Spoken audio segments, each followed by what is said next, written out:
My brother let alcohol take over the family business, and I swore to prevent it from happening again. Growing up in a quiet town in Virginia, my family's life was built around the business. My parents started out with a small shop, a modest little place that sold groceries, essentials, and whatever else the townsfolk needed. By the time I turned 11, they'd worked hard enough to open a second shop. Everyone in town knew about Adam's Market. It wasn't just a store.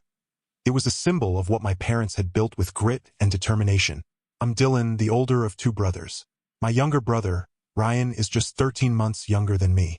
People always assumed we were twins, we looked alike, and you'd rarely catch one of us without the other. But beneath the surface, we couldn't have been more different. I've always been the dependable one, the one who did his homework on time and took an interest in the family business. Ryan, he had zero patience for it. He was more interested in football games and hanging out with friends than in stocking shelves or sweeping floors at the shop. It wasn't that Ryan was lazy. He just couldn't see the bigger picture. While I was behind the counter trying to figure out the inventory system, Ryan would be muttering about how he'd rather be anywhere else. I'd tell him, one day this is going to be ours. Don't you think you should know how it works? He'd shrug and reply, I don't care about the business. I'll figure out something better for myself. As we grew older, these differences became more obvious. By the time we were 15 and 16, we were both working at the stores regularly. I'd wake up early on weekends to help with inventory, learn how to handle vendors, and even balance the books.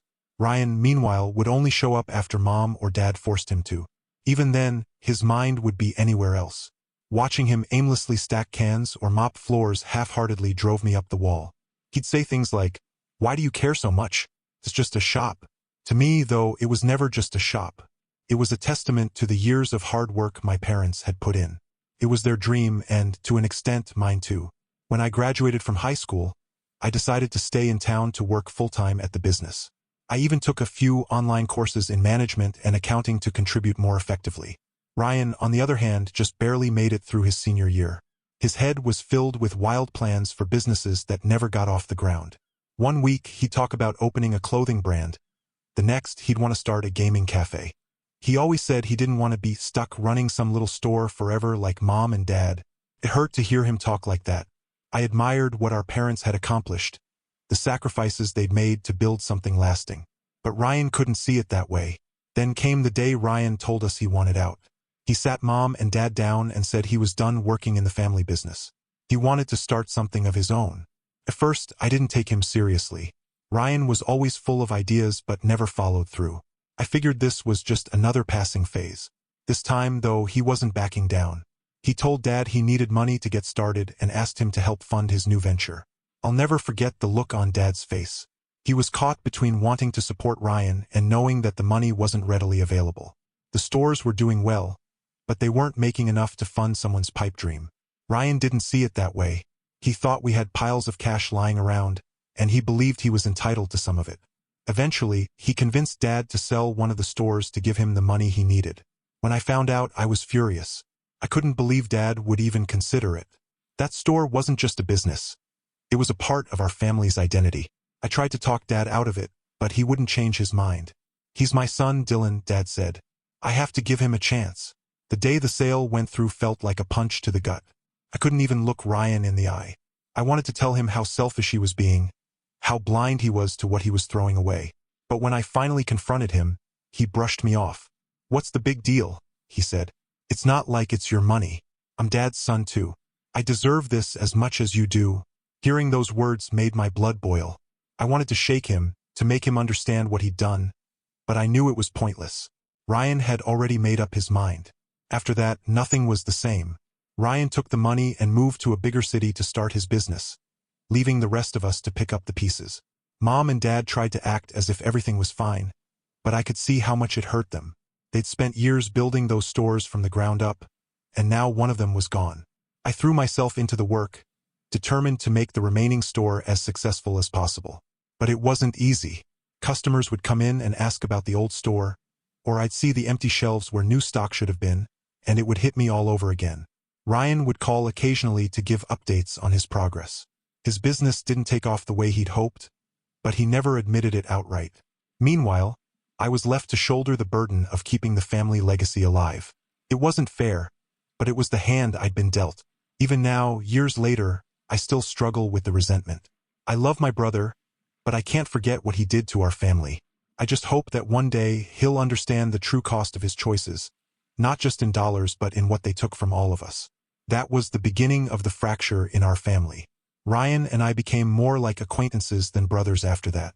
He'd call home every so often, but I avoided talking to him. A part of me expected him to come back one day, defeated, and I'd be ready to say, "I told you so," but if I was honest, what I really wanted was my brother back. After the sale of the smaller store, something unexpected happened. Business improved. At first, I didn't believe it. Losing one of our locations felt like a massive setback, and I couldn't imagine how we'd manage with a smaller footprint in town. But as the weeks passed, I noticed a shift. With less to juggle, we could focus more on improving the main store, and that's where I found my stride. The accounting classes I'd taken were finally paying off. I analyzed our finances and spotted inefficiencies everywhere. Overstocked items, overpriced vendors, and outdated processes. I streamlined our operations, renegotiated contracts, and reorganized the store layout to make it more shopper-friendly. We even upgraded to a modern point-of-sale system that sped up transactions and provided valuable sales data. Slowly but steadily, sales increased, and for the first time in years, the business felt like it had a future. With the new profits, I convinced Dad to reinvest in the store. I had a vision. Our family business needed to evolve into something bigger. Over the years, the town had grown, and I saw an opportunity to create a destination that would serve everyone. After months of planning, budgeting, and scouting locations, we began construction on what would become Adams Family Plaza, a 3-level store that would redefine shopping in our town. The ground floor was an expanded grocery section, featuring fresh produce from local farms, a bakery that offered artisan breads and pastries, and even an international foods aisle. The second floor catered to lifestyle and clothing needs, with partnerships from popular brands and a dedicated section for handmade goods from local artisans. The third floor was the heart of the plaza, an entertainment hub. It housed a kids' play zone, an arcade, and a cafe where parents could unwind while their children played. What we created wasn't just a store, it was a community centerpiece. Opening day was unforgettable. The mayor cut the ribbon, and it felt like the whole town came out to see what we'd built. Seeing Mom and Dad walk through the plaza, marveling at how far their hard work had come, was a moment I'll treasure forever. For me, it was proof that all the late nights, sacrifices, and struggles had been worth it. Meanwhile, Ryan seemed to be doing well too. He'd started a clothing business, one of the many ideas he'd dreamed about in his younger years. From what I'd heard, he was running a small manufacturing shop in another city, selling custom t-shirts online. His knack for catchy slogans and bold designs had gained traction. I'd even see people in town wearing his shirts, which stirred a complicated mix of pride and lingering resentment.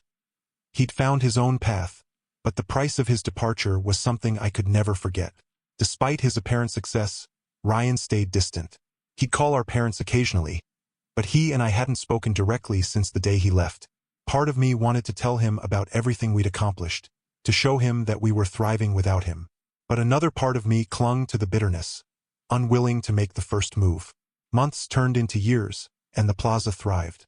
We added a small pharmacy, organized weekend community events, and expanded our grocery offerings. Adams Family Plaza became a cornerstone of the town. I couldn't help but feel an overwhelming sense of pride every time I walked its floors. Mom and Dad were thrilled too. Dad even started talking about retirement, confident the business was in good hands. Then the rumors started. At first, I dismissed them. Small-town gossip was always swirling, and I figured someone was just stirring the pot. But the whispers grew louder. Ryan's t-shirt business wasn't doing as well as it seemed. I chalked it up to jealousy or exaggeration until one evening, Mom and Dad sat me down. The rumors weren't just idle talk. They were true. They told me Ryan had been struggling. His t-shirt business had taken a nosedive, and he'd made some poor financial choices along the way. To cope, he'd started drinking heavily. Mom and Dad had tried to help, sending him money a few times, but it wasn't enough to dig him out of the hole he'd created. I sat in stunned silence as they shared this, struggling to reconcile the confident, defiant brother I remembered with the man they described. He hadn't reached out to me, and I hadn't expected him to. After years of estrangement, the idea of him asking for my help felt unimaginable. Then, a few months later, Ryan came home. Mom and Dad didn't tell me at first, maybe to protect him or because they didn't know how I'd react. But one evening I dropped by for tea, and there he was, sitting at the kitchen table. I froze. He looked up briefly, then avoided my eyes, his shame palpable. He looked awful. His face was puffy, his eyes were bloodshot, and he seemed thinner, like the weight of his struggles had physically worn him down. It was jarring. Over tea, Mom and Dad filled me in. Ryan had burned through the money he'd made from selling his share of the business. His company had collapsed, leaving him in debt, and the drinking had taken a serious toll on his health. He'd come home because he had nowhere else to turn. Anger bubbled up in me, but it was quickly overtaken by a deep sadness. I couldn't stay mad at someone who looked so lost. A few weeks after his return, Dad pulled me aside for a talk I should have anticipated. He wanted to bring Ryan back into the family business. "He needs something to focus on," Dad said. "He's lost Dylan. The business is his too. We can help him rebuild." Couldn't believe it. "You want to just hand him a job after everything?" He walked away. "Dad, he's not ready and you know it. He'll just mess it up again." Dad sighed. "He's my son, your brother. He deserves another chance. And I'm not talking about some entry-level role. He's family, and he'll have a position that reflects that." "A manager?" I asked incredulously. "You want to make him a manager? He couldn't even run his own company. Do you know how much I've sacrificed for this business? How hard I've worked to make it successful? And now you want to risk all of that for him?" The argument spiraled from there. Dad believed family came first, while I argued that the business needed to be protected. Mom tried to mediate, but the rift was too deep. For the first time, I felt like an outsider in my own family. They saw Ryan as the prodigal son, deserving of forgiveness, while I saw him as a liability we couldn't afford. The tension only grew. I stopped attending family dinners and threw myself further into work at the plaza. Whenever I saw Ryan, lounging around the house or chatting idly with our parents, I felt a mix of pity and frustration. He wasn't doing anything to prove he'd changed. I told Dad I might consider giving Ryan a small, low-stakes role in the business, something where he could earn his way back in. But Dad refused. "The son of the business owner isn't going to be a cashier," he said firmly. And so the stalemate continued. The plaza was thriving, but the family was fracturing. The weight of it all, managing the business, keeping up appearances, and navigating the growing divide, was exhausting. One day, Dad called me into his study. He didn't waste time on pleasantries. "Dylan," he began, "I've made up my mind. If you won't give Ryan a proper position in the business, I will." I'd been bracing for this moment. Ever since Ryan came back, I knew it was only a matter of time before Dad pushed harder. What he didn't know was that I had anticipated this moment years ago, back when Ryan first left and the family was reeling. Over the years, as Dad had gradually stepped back from the daily operations, trusting me to lead, I'd quietly made changes. With the help of lawyers and financial experts, I restructured the business. Piece by piece, I transitioned ownership entirely to myself. It wasn't an easy decision, and it certainly wasn't made lightly. But it was a necessary move to protect everything we'd built from being undone. When Dad said he'd step in to give Ryan a position, I looked him in the eye and replied calmly, "You can't." His confusion was evident. "The business isn't yours to give anymore," I explained. "I'm the sole owner now." It wasn't about greed or betrayal, it was about protecting the business. After seeing my father risk everything for Ryan's failed ambitions, I knew I couldn't let history repeat itself. The family business needed stability and clear leadership, even if it meant making hard decisions. When I told Dad about the changes, his face went pale. "You did what?" he asked, his voice barely above a whisper. I stayed calm. "Nothing will change for you or Mom financially. You'll still receive profits. But I've taken steps to ensure the business is protected. Steps we should have taken long ago." Mom was stunned. "Dylan, this is a family business. How could you make this decision alone?" "It still is," I said firmly. "But someone had to guarantee its future." Ryan finally broke his silence. "So you're the king now? We're just supposed to bow down?" I met his glare. "You're welcome to work here, but if you want more than an entry-level role, you'll have to earn it. Prove yourself." The room exploded. Mom cried, Dad yelled, and Caleb stormed out. But I stood firm. It wasn't easy, but leaving the business vulnerable to bad decisions wasn't an option. In the weeks that followed, I willingly started playing the lead role. Dad slowly came around, and even Mom eventually saw the logic. The plaza thrived, and I knew I'd made the right call to secure the family legacy, even if it came at a cost.